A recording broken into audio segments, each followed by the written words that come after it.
Hi guys, MrRoflWaffles here. I'm today joined by your boy, Mr. Dalek JD. Say hello, sir. Hello, sir.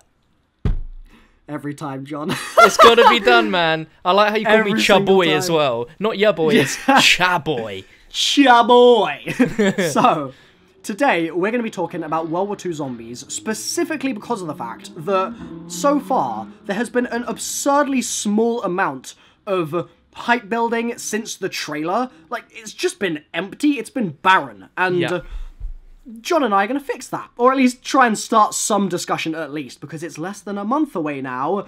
We might as well start talking about the damn thing. Come on!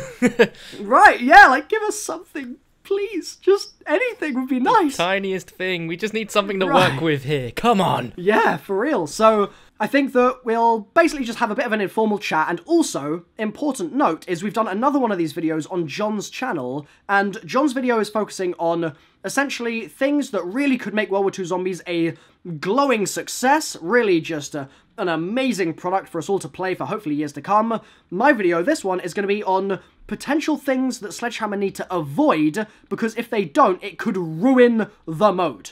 Instant death. We are going to be completely done with it from day 2. Like, obviously, we don't want that, and so we're going to be suggesting some things. Yeah, suggesting some things that we think would be good to avoid, or good for them to at least get right. Okay.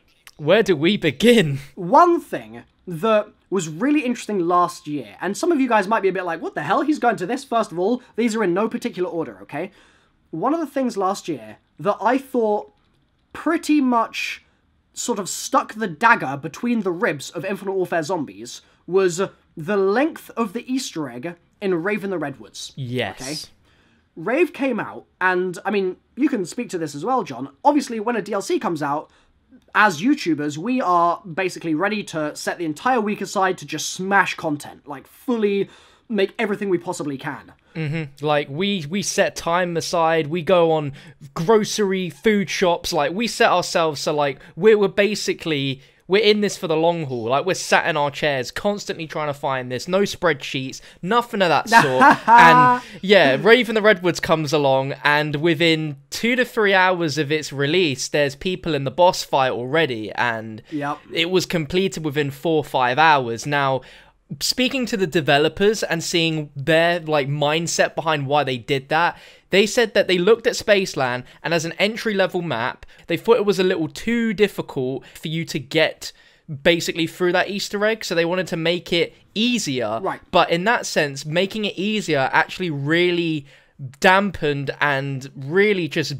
It was, like, quite a big blow to them in terms of, like, what the community expects is, like, long quests, right? Yeah, and, I mean, especially because Spaceland lasted a fair while. It was a decent amount of time, and it was a decent xylophone, you know, those chimes were mwah, fantastic. But it was a significant chunk of time, and it was also hard. Like, the boss in Spaceland gave people a lot of trouble until they patched it, of course. And I felt that was really good, because it meant that people had something to aspire to. They had something to work towards. But Rave just did the opposite. It basically came out, and then people were like, oh, it's already done. Within 24 hours of the map coming out, I already don't really have a thing to work towards in this map. I don't have something to grind for, to really just, like, it was nothing. So it kind of fell off a lot of people's radar really fast and affected their entire impression of the map as a whole. And I hate to say it, but if anything like that happens with World War II Zombies, especially if it's on disc, then I'm kind of worried that people are just not going to care. Yeah. It's very tricky if you try and put your mindset in the mind of a developer trying to make a map which is going to hopefully suit all sorts of different play styles, as well as making sure that the audience like us that love the Easter egg quests try and get the length of it right. I mean, if you look at IW as it went on, the season of the Easter egg complexity got better. Right, and I think they were kind of figuring out what the good length was, what was too long, what was too hard, because it was kind of their first time doing it. And I think that this is something that is going to potentially really affect Sledgehammer this year, is they've already said some of these Easter eggs, certainly some of the main quest Easter eggs, are, and I quote, the hardest Easter eggs in Zombies ever to solve. Like, they've actually gone on record and said that. And that's basically a challenge to the community. And the community is going to take that and run as fast as they can through those Easter eggs to try and prove a point to Sledgehammer. And if they're able to, like, if we solve that first egg in 24 hours, it's going to make the entirety of WW2 Zombies seem like a joke. Yep. Because the devs are there like, this is really hard. And the community's like, no, it's not. We're better than this. Come on, get good. Like, it'll be awful. So I'm really hoping that Sledgehammer have done their due diligence and really figured out what is going to take certain amounts of time, what is going to take certain amounts of brain power and community cohesion coming together. And, I mean, hopefully the result of that will be an Easter egg that lasts a good amount of time. I don't want a Revelations. I don't want a rave. Hell no. Absolutely don't want a rave. And so a happy medium would be fantastic. And, I mean, that kind of comes on to another thing that I think is really vital for them to get, or it will completely, certainly for myself, it will ruin the experience, is kind of an understanding of the community and what it wants. Yeah. We talked about this a little bit in your video, John. The sort of problem that I think I've had with a lot of Infinity Ward Zombies and Infinite Warfare as a whole is that they've made certain decisions that pretty much the entirety of the community have just not really liked.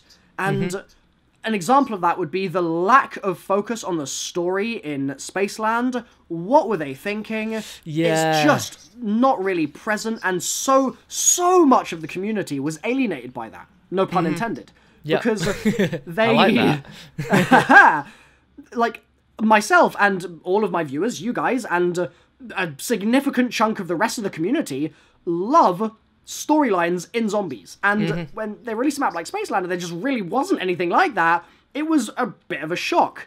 And if something like that happens in this next game, if they make a decision that they think is really cool but just doesn't actually kind of go in a direction that anyone in the community likes, it's just going to be an absolute dumpster fire. It's going to be awful because they're not going to be giving us things that we want to play, which is a big problem. Yeah, like the way that Zombies has evolved is you're not in it just for the gameplay. You're not just in it for the Easter egg. You're in it for the story. And like when you have that emotional investment within the actual mode itself, that just gives it a whole new element that you didn't even realize you could experience, if that makes sense. Like, take for instance like Black Ops 2. That's where things sort of, I guess, really started to kick full force. You had Moon, and you know, everyone reacted differently to blowing up the Earth and seeing Samantha for the first time. That was pretty crazy. Then we get to Black Ops 2 and Origins, and I mean, you reacted in a way which I know a lot of people probably wouldn't have done, but that's because you were so emotionally invested and involved, and it's like the fact that you've played this for so many years and then all of a sudden this bombshell's thrown at you that it could just be a game made by children.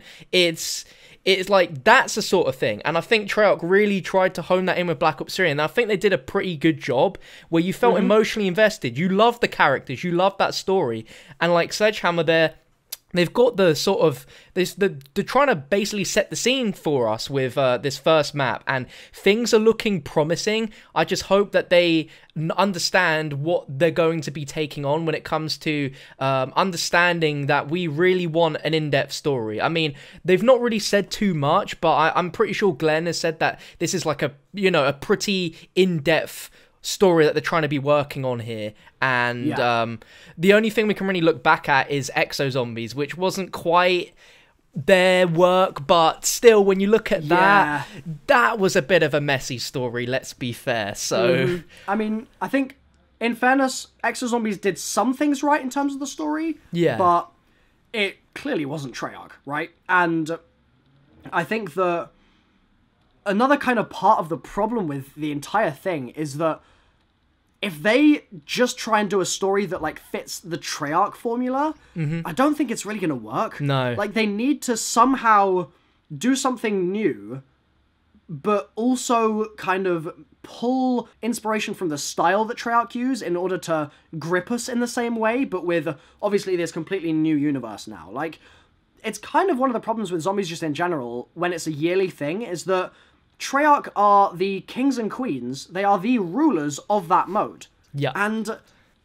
you end up in a weird scenario where it's like they could just copy Treyarch, then you're literally just copying it and it's the same thing but made less well because it's not the original source material. But then at the same time, you do need some themes because otherwise it's not zombies. So like, how the hell do you navigate that? It's sort of like a catch-22. They copy stuff from Treyarch, people aren't happy. They do stuff completely original, which is still in an essence has that copy factor, but they've really tried to make it their own thing, and people still aren't happy. Like, one instance, I guess, is the 3D printer from Zombies. If we're talking about things that have copied, the thing that made the 3D printer both sort of clever and frustrating is that the way it worked is, rather than the mystery box, which is completely random, the 3D printer is it cycles through those weapons, and if you see the weapon you want, if you react quick enough, you can get that weapon. But that timing was really tricky, and even now, to this day, if you put me in Zombies, I wouldn't be able to get a weapon that I wanted by seeing it. It's just finicky. It's like it's a very fiddly little machine.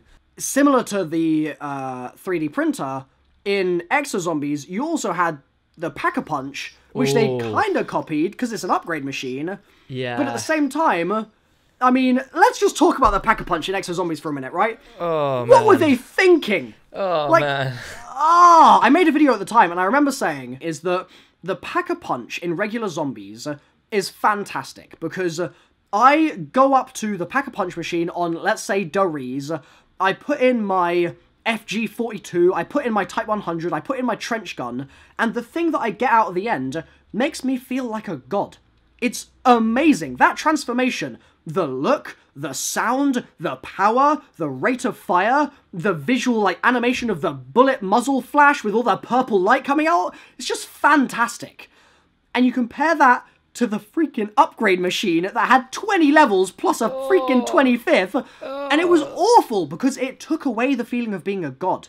You upgraded as the zombies' health got higher, but it meant that you never were a significant jump ahead of the zombie health. That's you just very felt like true. you were continually killing them, but nothing really ever changed. So the zombies getting harder to kill was nullified, and your feeling of a god was nullified. It was useless. It basically was a neutral feeling. It just wasn't any better. And that's not what the zombies player should be given when they spend a significant number of their points on an upgrade to their weapon. It just should not be like that at all. I pray they've learnt their lesson from that. There is no way that they can look at that and think, you know what, that was a good idea. We're happy with that. We're going to roll that forward with WW2 Zombies. There is absolutely no way. I really hope so. And that's a perfect example of, them not really understanding, I feel like, the zombies audience. So that point is covered with that example. Yeah. Also, copying something and it not really working out because of that lack of understanding of the audience. Like,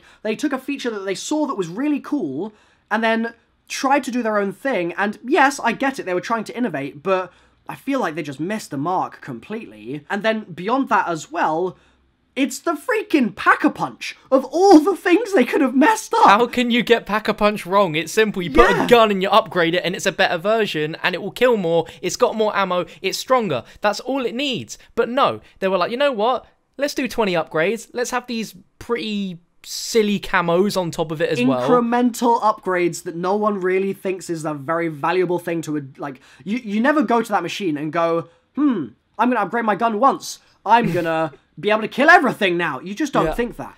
And when you think about it, the economical factors of that upgrade machine, you're spending, what, 2,500 every time? I believe so. That's a heck of a lot of points for 20 upgrades. That's ridiculous. I definitely think they've learnt their lesson there. But then you look at, like, IW, and that was like, you know what? They're just a straight copy Pack-a-Punch. I think that's the thing, is in IW, they took a system that they knew worked, and they just implemented it. And that's fine. If they do that with everything, not so fine, because it's just going to feel like a rehash. Yeah. But the fact that they took what was a completely working system that we all love as zombie fans, it's been there since the Rees, man. Like, that's a classic element of the mode. You can't mess with the Pack-a-Punch unless you're really trying to switch things up. And so I feel like Infinity Ward respecting that was good.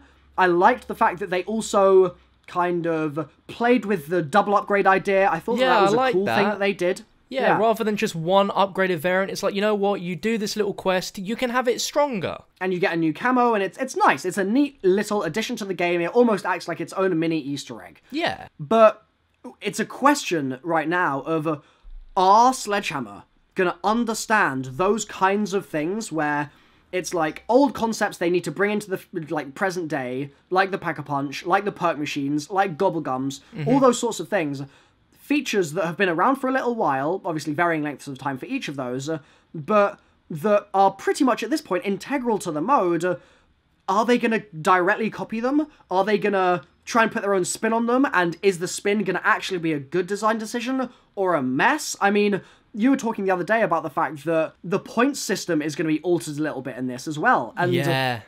I'm like, that could be cool, but that also might suck. Like, the most frustrating thing is we can't like say if it's good or bad until we actually see it in practice. Yeah, and that's the thing. We're just all just sat here waiting. Like, I feel they had the concept of World War II and the whole sort of backstory and horror and the crazy scientist. Like, it sounds great, and they could really spin that story to make the idea of like Pack-a-Punch and perks and whatever the Gobblegums are. They could really spin that to be a good story. Because like thinking about it now with IW and the Fate and Fortune cards, it was never really explained who the Fate and Fortune teller is, where he came from, why he's in every map. The only sort of reference I guess you ever get is in the Mephistopheles boss fight. The icon for the card isn't the devil anymore, it's him. So it's like, okay, maybe he's controlling all that stuff, but it's not explained whatsoever. Yeah, it was nice that Treyarch kind of pulled that all into Monty's character and made things have some purpose. And it kind of means, in my opinion, that it would make more sense if Treyarch in the future were like, okay, we're getting rid of wall weapons, for example, because it would almost be as if it was a decision that Monty had made, whereas now, if they were to say no more wall guns and no more points, then it would be like, but why? Why? Like, that's how Zombies works, right? Exactly, so yeah. There's definitely room for maneuverability in that area, but also they've got to be very, very careful. Like, really, really careful. Perfect example, actually. Years and years ago, Quiz was a custom map designer who made a bunch of amazing custom maps. Quiz is a legend, right? And in one of his maps, he was building a map that, funnily enough, was a series of interconnected islands that you'd be able to jump across, sort of suspiciously like Revelations, except several years ago. I'm not saying they copied him, but I think they copied him a little bit. But that's besides the point. In that map, he played around a lot with some really interesting ideas, like getting rid of rebuildable barriers, for example, which at that point was really strange. And that's the sort of change where I can respect it, because, I mean, now, pretty much rebuildable barriers are no longer part of how we play zombies. You don't really think about them that much at all anymore. Yeah, you don't really care. It's probably mostly used for the first 2-3 rounds to get some additional points, and that's it. Exactly. Like, maybe you're doing it for a sleeper in Black Ops 2 or something, but beyond that, you don't really give a damn. And so that's sort of an example of some innovation that I think is justified, because the natural kind of momentum of the zombies community was going in that direction anyway. But another thing that Quiz was trying to do in that map was play with the point system so that shotguns felt good again. Because right now, if you use a shotgun, sure, it's powerful, but because of the fact that you're not earning points with it, it means that for a lot of your game, you don't really want a shotgun, because you just kill the zombie. Very valid point. Yeah, and you don't really earn the same points you get with an SMG or what have you. And so he was trying to tweak the system to make sure that all the guns were balanced and equally good for point building. And in that particular example, I don't think it worked out, because it ended up messing with the fact that some guns are better to be point guns and others are better to be powerful. Yeah. But it's another case of trying to innovate in a direction that people actually want. And if they can do that with this game, it'll be great. And if they do it with this game and they get it completely wrong, it's gonna just hurt the game so much. Like, I just can't imagine a scenario where, for example, let's say they got rid of points in Spaceland and there were only tickets. Oh, I can't imagine a scenario where the community would like that. They would just stop playing the game. Been They'd hate awful. It's a bit of a risk. It is. It really is. And another thing that came into my head when you were mentioning about the Game Informer thing, they went in a little bit in depth on how the Tesla weapons were unlocked, and they mentioned it was involving some form of objective they were doing, where they were sort of in an enclosed area that was moving around the map, almost like a payload of sorts, where you had to kind of stand within a zone and you had to defend yourself from zombies as that thing moved around the map. And then that made me think that the last time we've had sort of objectives in zombies kind of like this is Exo Zombies, and That's not good to correlate objectives like that, because all you got to do is think of Burger Town and the amount of objectives they had in that, right? Like, we had survivors. If you didn't save those survivors, that area of the map was gassed off, so if you went in there, you were pretty much gonna die. You're toast. They also had bomb defusal. Oh my god, no. So bad. No. Yeah. And that's the thing is, amongst those weird objectives that they were giving you, you would also have, like, the AI, for example, of the survivors was terrible. Yeah, it was so bad. Just wouldn't go anywhere, wouldn't follow you, wouldn't do anything. Correct me if I'm wrong, but did they have guns while they were running around? They might have done. I feel like there was something really dumb. Like, they had guns while they were running, but then they would get to the point and they'd be waiting for the chopper to come in, and they'd stop shooting. Like, it was something absurd like that. Yeah. They'd stop shooting. They'd be still on, like, an elevated platform. The zombies would be coming up and attacking it. And they're just like, ooh, like, getting all worried, but not doing anything. And plus, to get there, they've walked around the entire map instead of going the logical route. Like, it was horrible. It was just so horrible. Let's not even talk about bomb defusal as well. No, like, that mate, is just literally ridiculous. How can you have a zombies game where you have actual, like, soldier enemies which are trying to kill you, and you have to defuse a bomb whilst enemies are shooting at you? Like, the dumbest thing. Zombies aren't supposed to be able to do that. Right, and remember, John and I met Jason for the first time ever together in Germany before Black Ops 3 came out, and I brought a little blue book of suggestions from the community to basically... this. Yeah, to tell him things to not do in his game. Things to avoid or things to do. Things that were fun. And one of the things that I mentioned was freaking bomb defusal in Exo Zombies. And I basically said, Jason, we're playing zombies. We're not playing multiplayer. Yeah. If there's ever a scenario in your game where I'm being shot by someone else who has a gun, then something is very, very wrong. Yes. Please never do that, ever. And... he was like, well, okay, yep, I sort of take your point. I think that there are scenarios where projectiles, maybe, can be played with. So, for example, the parasites in Shadows, they're alright. It's not the end of the world. People being shot with guns just should not happen. It should be zombies being shot with guns. That's exclusively what should happen there. And I think that Exo Zombies really, really got that wrong. And Extinction kind of did it in a way that was... reasonable, I would say. The sort of objective focus was okay. It was tolerable, but still there was a lot of different AI types like trying to fire at you with all cylinders at once, and it was quite overwhelming at times. And it also was a scenario of people didn't really want that kind of objective play, and so because their expectations were in another direction, they disliked it more than they otherwise would have done, I think.